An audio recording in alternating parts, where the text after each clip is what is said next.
Hi guys, good morning. Nako, dito sa amin talaga sa Surigao, lagi na lang talagang umuulan. Katulad kahapon, namili kami. So, inulan kami. Tina lang si Mr. yung driver ko. Magaling mag-ano sa mga paninda namin. Talagang sa loob lang niya nilagay lahat ng mga pinamili namin para hindi mabasa. Kasi nakakarton yun, di ba? Tapos yung mga 1.5 doon naman sa labas. Okay, so magtutour na tayo dito sa aking tindahan na nabago ng display dahil inayos talaga to ng mother ko. Mula nung dumating siya, panay siya linis dito sa tindahan. Ang daming langgam. Kaya sabi niya sa akin, baguhin yung pwesto ng mga salamin. Huwag nang idikit dun sa may screen kasi nga doon umaano yung langgam. So ayun naman, okay naman siya. Wala naman ang langgam dahil talagang inanuhan namin ng wings na powder. Lahat ng pwedeng daanan ng langgam.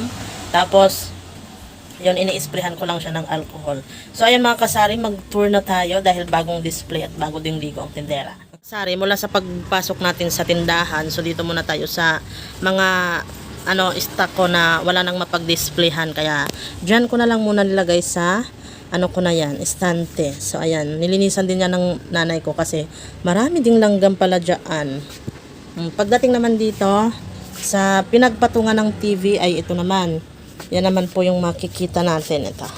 Yung nasa ibabaw ay yung mga stock ko ng biskwit at saka ng Chucky. So, dyan naman sa pangalawa, yung magic sarap, yung ginisa mix, tapos yan, yung gamit din na stock.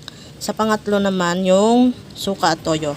Doon naman po, sa pinakailalim ay yung mga stock ko naman ng candy. Nilalagay ko sa garapon para hindi siya anuhin talaga ng langgam. Ayan yung aking unang estante na salamin. So, dito naman po, yan. Pati yan, kasi dito yan dati, sa gitna. So, iniba na talaga namin ang ayos ng nanay ko. Ayan. Sa ibabaw ng estante ko na ito, yun naman po, yung mga kulon na ganyan, yung maliliit na kulon, tapos yung Bioscent, Efficacent, tsaka Magson. Yan naman dyan, sa ibabaw na yan. Pagdating naman po dito sa bandang ibaba na yan. Oo. So ito naman. Ayun, alcohol lotion, tapos yung Bear Brand na 300 grams at saka yung mga kape na tiningi-tingi para dyan na lang kukuha. Hindi na dito sa mga display. Ayan, hindi na muna dyan kukuha. Doon na lang muna sa mga ginupit-gupit. Ayan. So, pagdating dito, dahil masyado siyang kita na sa labas, kapag hindi siya nilagyan ng mga garapon, ang ginawa ko naman, dyan ko naman nilagay yung aking lagayan ng garapon. Ayan. Para meron naman harang dyan. Hindi naman agad kita ako sa labas. So, ito, kung may napapansin kayo, yung aking lagayan ng benta, tindahan at saka load, iba-iba talaga yan. So, dati ko pa talaga yung gawain. Ayan.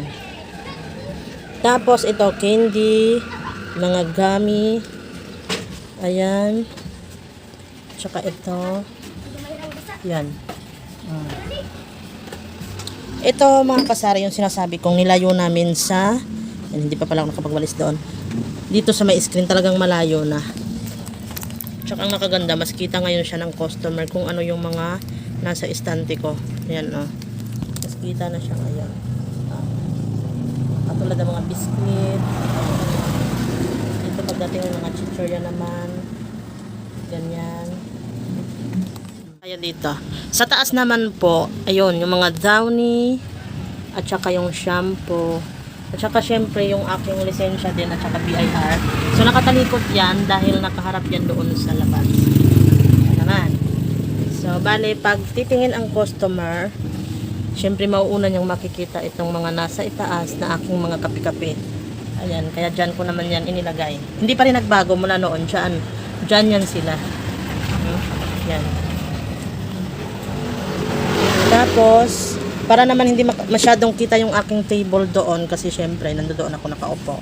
So nilagyan ko siya dito ng ganitong mga garapon. Ay, mga tupper. Itong mga tupper na ito ay galing lahat yan dito. Kapag nauubo, syempre nilalagyan ko siya ng aking mga paninda. So, ayan naman po yan. Bali, pag nandito tayo, ayan yung nasa ibabaw ng aking mga estante. Ayan. Biscuit, hindi pwedeng mawala yan sa tindahan. Ewan ko ba bakit walang Dowe Donut ngayon at saka yung Fudgy Bar. Naku, yan na lang yung aking natitira. Wala na. Wala ko nabili kahapon. 3 tindahan na pinuntahan ko pero walay pa din. So dito sa salamin ko naman po na ito, yung mga chichirya. Kung nanonood ka dati pa sa akin, yan yung mga chichirya. Tsaka, dalawang ano yan.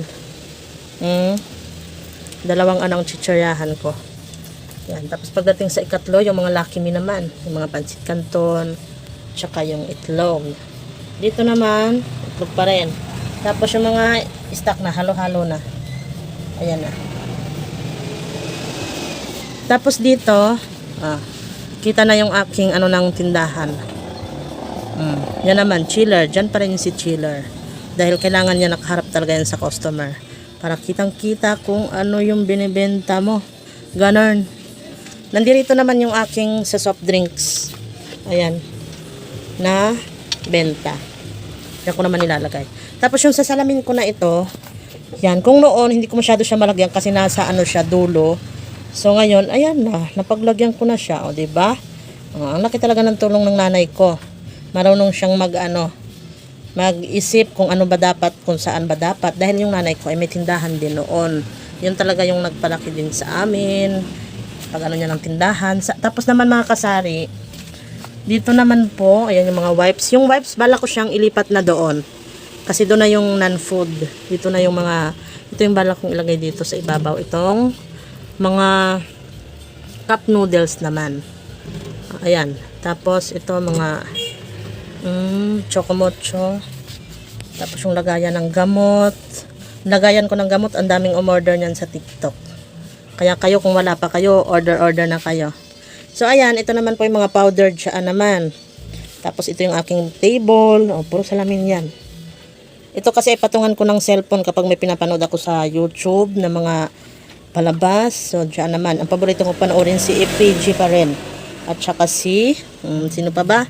Si Jolly Becca. Paborito kong panoorin yung mga palabas dati. Ayan. Tapos yung table ko, kung dati ay hindi ko masyadong inuupuan dahil walang upuan.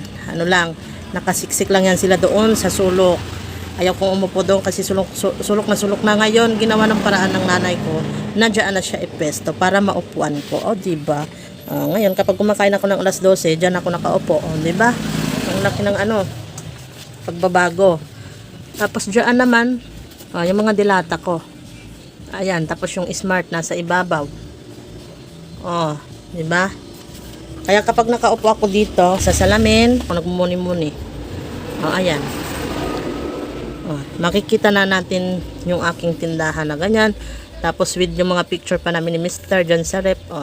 Tapos lalo akong na-inspired. Kasi mga lugar yung pinupuntahan namin. So ngayong June ay meron na naman kaming pupuntahan. Kaya may madadagdag na naman dyan. Diba? Nakaka-inspired magtindahan kapag ganito karami ang inyong tinda. In-stop ko muna kasi may naghulog sa piso wifi. Ayun.